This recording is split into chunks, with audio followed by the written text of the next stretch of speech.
if you have one, it'd be great. And potentially a tennis ball as well. Okay, let's get right into it. So I hurt my hip from hockey. I fell pretty hard on the hip. So today, and oftentimes what you want to do with any type of injury is um, work around it. You know, work above and below. And oftentimes we gotta be patient with the area that hurts. But a trauma like a fall, it's obvious you gotta be patient. Some overuse injuries as well. It's especially if they're compensations. It's the compensations from issues above and below. So oftentimes we spend way too much time working on the area that hurts when really we should be working on these other areas. So this is somewhat an example. So I'm not going to be doing a ton of hip glute med type stuff today. We'll be doing more other things. So with the foam roller, so we're going to start with our quads. Great thing to be doing anyways. So foam rolling one quad at a time, and you can lift yourself off the ground, and if you're able to, so it's obviously a lot more pressure. Depends on how hard your foam roller is. So if you need to offload it, you basically just put your other leg on the ground as you foam roll. Okay. And just the different angles of the quad. Just loosening this up all the way from from the pelvis, all the way down to the knee.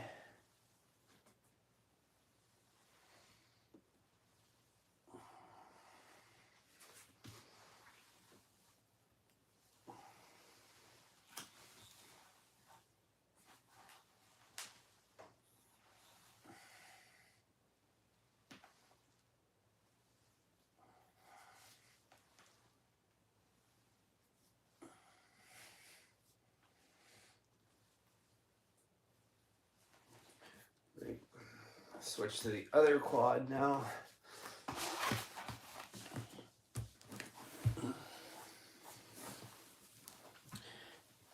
There's a difference if you keep your knee bent versus straight. Bent, you get a little bit more of the rectus femoris quad muscle. Straight, you'll get some of the deeper quad muscles.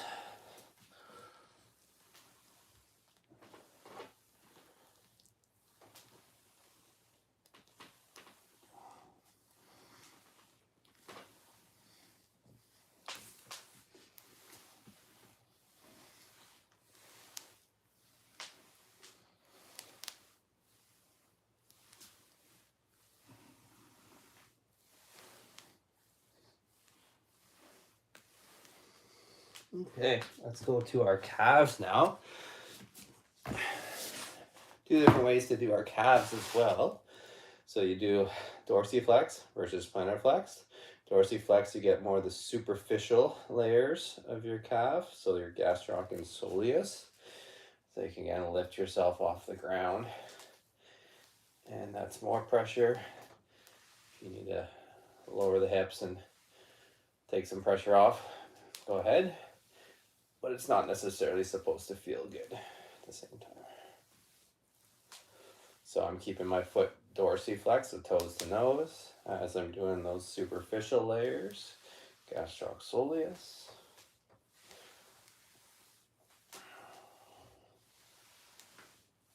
And again, I'm exploring the lateral calf and medial calf and just kind of going back and forth. And now we can go pointed, so point your toes, plantar flex the foot, and you get to those deeper layers of your calf. And again, going medial inside and outside of the calf.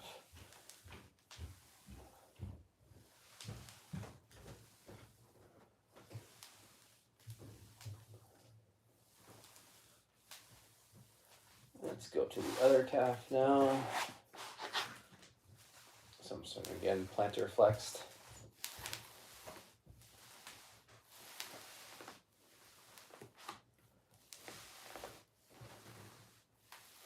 Not a big foam roller guy, but it is good to do from time to time, or regularly. There's just lots of options out there, and foam roller is one of the options.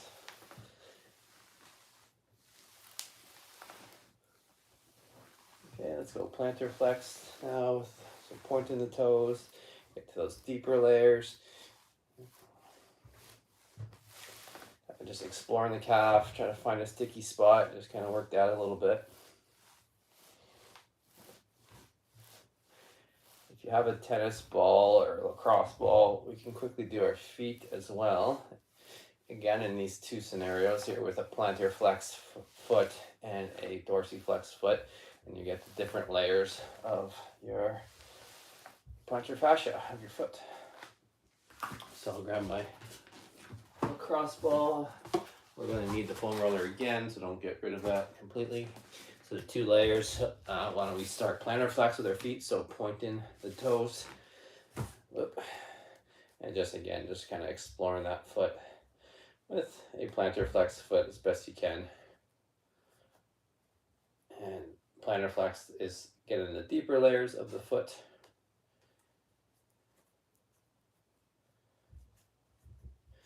And to get the more superficial layers of the foot, we're going to stand up for that. So what we'll do is we'll do both feet plantar flexed and then do both feet dorsiflexed. Okay, go to the other foot, plantar flexed, pointed the toes.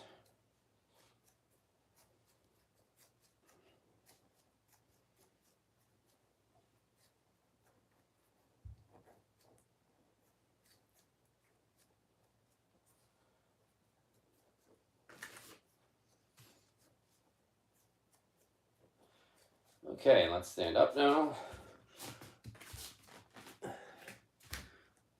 So standing up, dorsiflexed. Okay, so keeping your ankle dorsiflexed, just toes to nose.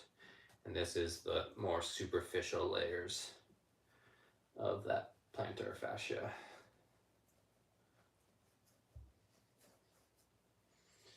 Great way to determine if you have an issue, if it's more superficial or more deep. You can just do this. You can determine which areas are injured or more sensitive.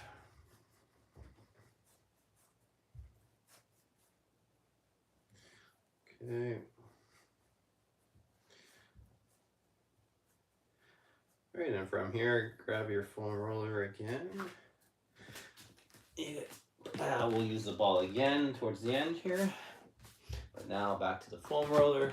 We are doing our open book with a foam roller. So the way to do this is lying on your side, bring the top knee and up to 90 degrees, okay?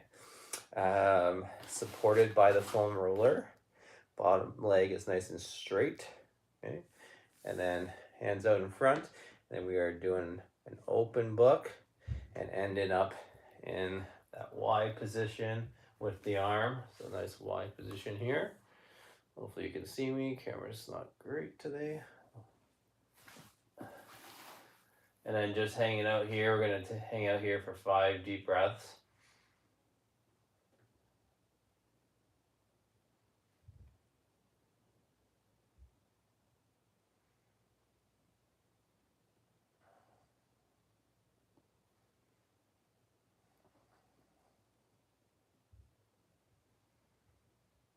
One more deep breath in.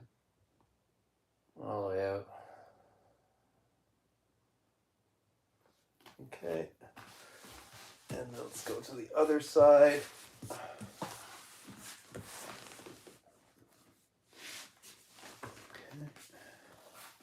This is the side I fell on, so we'll see how it goes. So far, so good. Okay, so again, top leg supported at 90 degrees, open book, and in a Y position, thumb down. You can use the bottom hand to for leverage and to support the top leg if you want. Your chest should be rotating towards the ceiling. Your pelvis should be staying towards the foam roller. 5 deep breaths.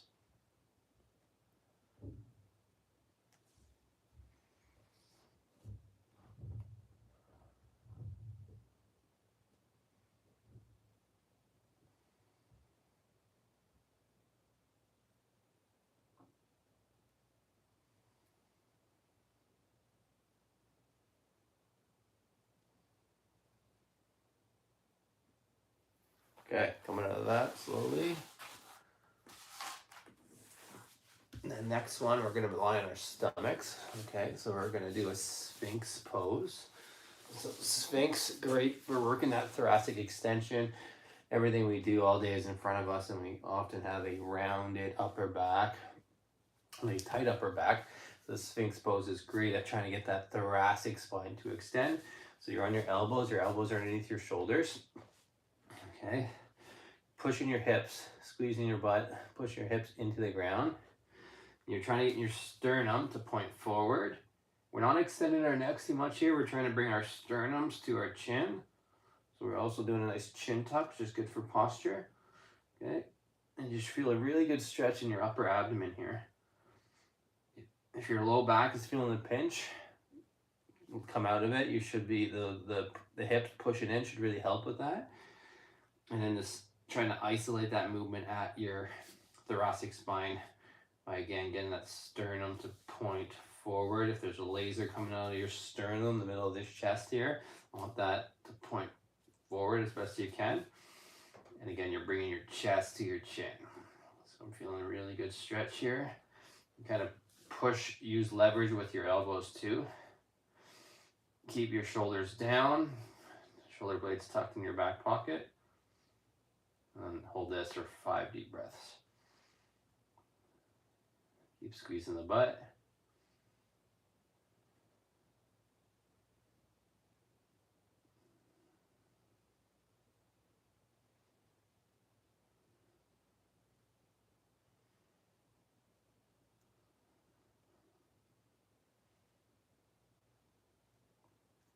Okay, awesome. Let's come out of that. We're going to do a child's pose with the thread the needle. So I like to do this. So knees, I like to go knees further apart. I start with my thread the needle. So I'm taking my arm out wide. I'm crossing it across my body. And then I'm sitting down into my child's pose. And I'm just resting my head on my other hand. You should feel comfortable. Again, getting that rotation in your spine. Your low back is tucking here. Your pelvis is tucking. If you had a tail, you're bringing your tail between your legs.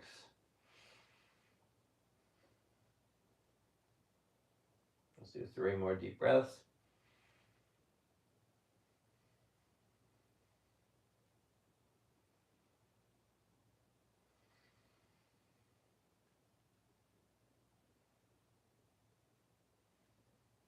Great, come out of that slowly. Thread the needle the other hand. So I'm taking my hand, reaching across my body, threading that needle, sitting back down on my heels, and then dropping, resting into my hand. And 5 nice deep breaths from this position.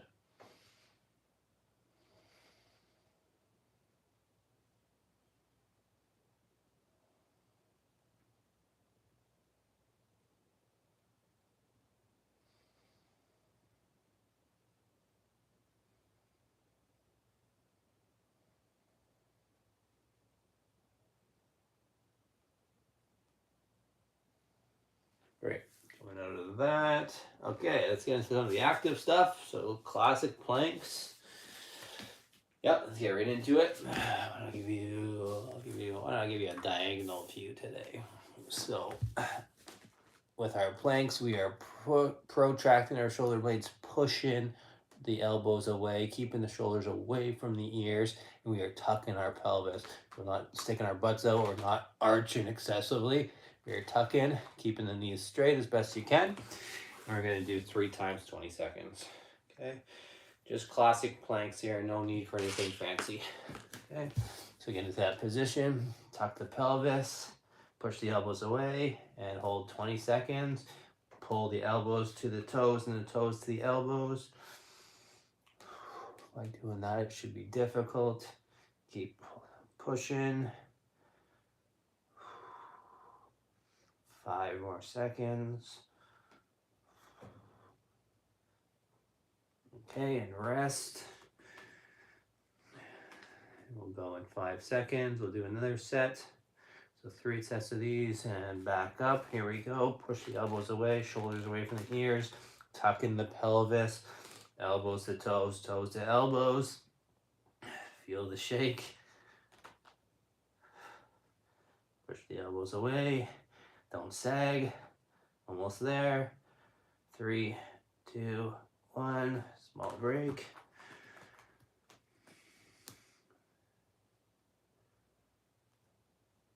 And up we go. 3, 2, 1.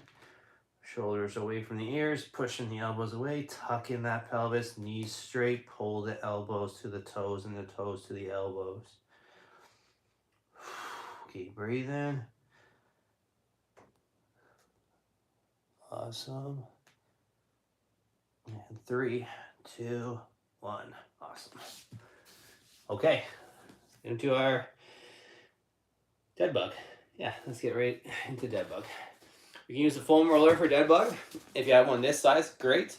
If you don't, you can do the classic dead bugs that I normally do with my hand. So I'll show you both options. So no foam roller option. You're just placing your opposite arm over opposite knee. Okay, and you're pushing into those. With the foam roller, we are pinning that between knee and opposite arm. Okay. So that's what I'll do today. So starting position is hips at 90, knees at 90. Low back is not extended here, okay?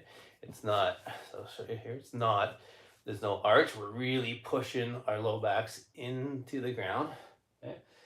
From that position, drop an opposite arm, opposite leg. And we do 6 really good reps on one side. 2, 3, 4, 5, 6. Transition to the other side. Again, it should be difficult. If it's not, you're not pushing hard enough, you're not pushing your low back hard enough into the ground. Okay, so opposite arm, opposite leg. And pressing that low back into the ground, immediately it should be difficult. And then here we go, dropping opposite arm, opposite leg. 1, 2, keeping that back flat. 3, 4, 5, and 6. Okay, do 2 sets of this. Transition to the other side. Here we go, flatten that back. 1, 2, 3, 4, 5, and one more, 6. Fantastic. Last one, pin that foam roller between the opposite arm, opposite leg. Exercise ball works well here too. Flatten that back, opposite arm, opposite leg. 1, 2, 3, 4. Keep the back flat. 5. One more. 6. Fantastic. Okay. Keep that foam roller. We are going to do foam roller bridge. Okay, so extended leg bridge, and we are putting our forefoot on the bridge or on the foam roller. So extended leg position, not straight leg, not 90 degrees, somewhere in between. Okay, your forefoot is on the foam roller, or if you don't have a foam roller, you just use step or books or whatever.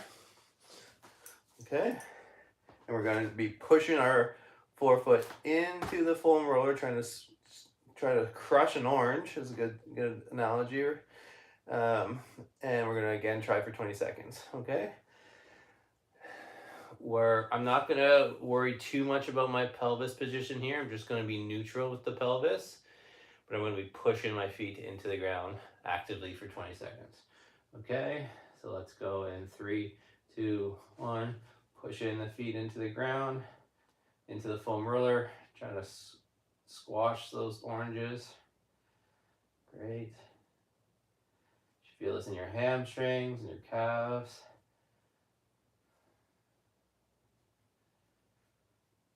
And 3, 2, 1. Take a break. Okay, if you want, you can challenge yourself, and if you have the strength, single leg, but only if you feel very stable in double leg. Okay, here we go. Up 2 legs. You can lift 1 leg away if you can. Pushing that foot into the foam roller. Try to make some orange juice. Here we go. 5 seconds. Awesome. Okay. Come back down. We'll do 1 more.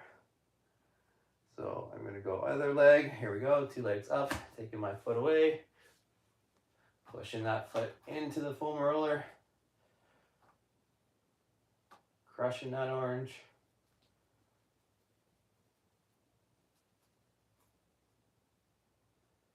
Doing great. 3, 2, 1. Awesome.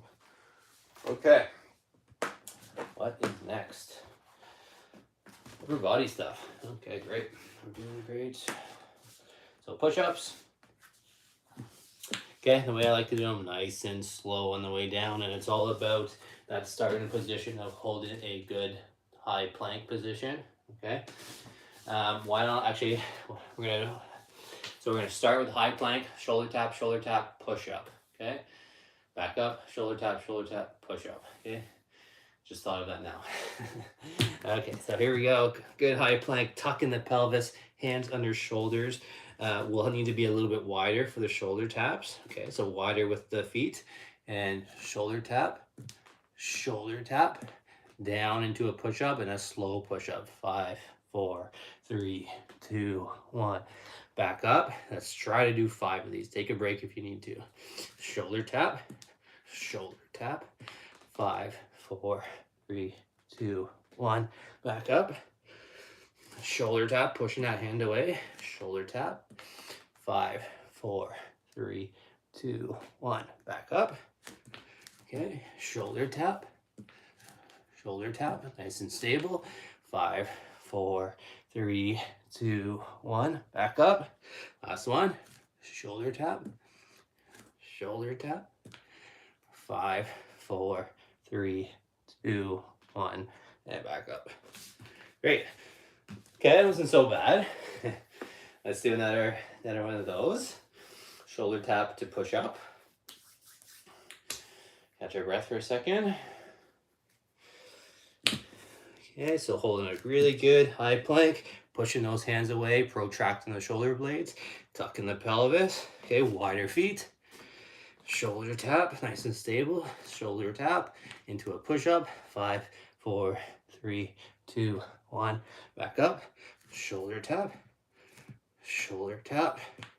5, 4, 3, 2, 1. Back up. Shoulder tap. 5, 4, 3, 2, 1. Back up. 2 more. Shoulder tap. 5, 4, 3, 2, 1. And up. Shoulder tap. Last one. Shoulder tap. 5, 4, 3, 2, 1. And up. Okay, awesome. That's a new exercise. Okay, we're gonna do shoulder circles now. So lying prone, face down. Maybe I'll give you the front view here as well. So shoulder circle is 1 hand behind your head, 1 hand behind your low back. Again, pushing your hips into the ground here. And we are just transitioning from one side to the other. Okay, so it's all about shoulder blade retraction You really got to squeeze your shoulder blades together in order to create this rotation. Okay, so push the hips in, one hand behind your head, one hand behind your back, and let's just alternate positions nice and slow. Let's go for 10. So 1, switch, 2, squeeze those shoulder blades, 3, 4, 5, 6, 7, 8, 9, one more, 10. Awesome. Do one more, another set of these. Okay. So anyone with shoulder issues here, squeeze the shoulder blades, squeeze them. There should be no shoulder pain, okay? So one hand behind your low back, one hand behind your head, squeeze the hips into the ground, and switch positions. Make sure you're squeezing your shoulder blades as you do that. 1, 2, 3, 4, 5, 6, 7, 8, 9, last one, 10. Awesome. Okay, grab your tennis ball, lacrosse ball, whatever. We'll finish today with some heel ball raises, okay? So the action of your hip, that should be, the way your hip should be moving for this exercise is it should be externally rotated. So you can lift one leg and do this movement with me, whether you're externally rotated. That's your hip that does that movement, okay? When your forefoot is on the ground with a heel ball raise, your hip should be doing that same movement, and that's going to create the supination that we really need to see in your foot to do a efficient heel ball raise, okay? So put the ball at your heels, right at the heels, toes pointed perfectly straight. Use the wall for some support. We're tucking the pelvis without arch in the back. Tuck in, staying stacked up, okay? The knees will most likely want to bend when you tuck your pelvis. Keep those straight, but noticing that tug of war happening between your pelvis and knees is a good thing to notice, because that means you're actually getting the hip extension, okay? So again, tuck the pelvis, feet forward. We're coming up, we're pushing our heels into the ground, but our hips are externally rotating, okay? So should be doing that hip movement. Notice how that hip movement contributes to the heels pushing together. Knees perfectly straight here. So it really is a leg exercise, not just a calf exercise. We want our hips, hamstrings, quads, everything helping out our calves. If they're not helping out, that's when the calves get overloaded.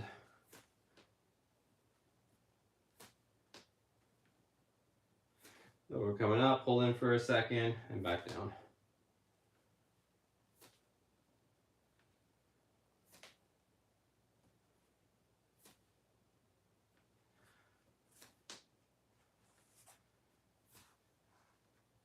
The thing to look out for is making sure that the pinky side of the forefoot is staying on the ground so that you have a stable base and you're not losing contact with that pinky toe forefoot. Okay. Do 6 more.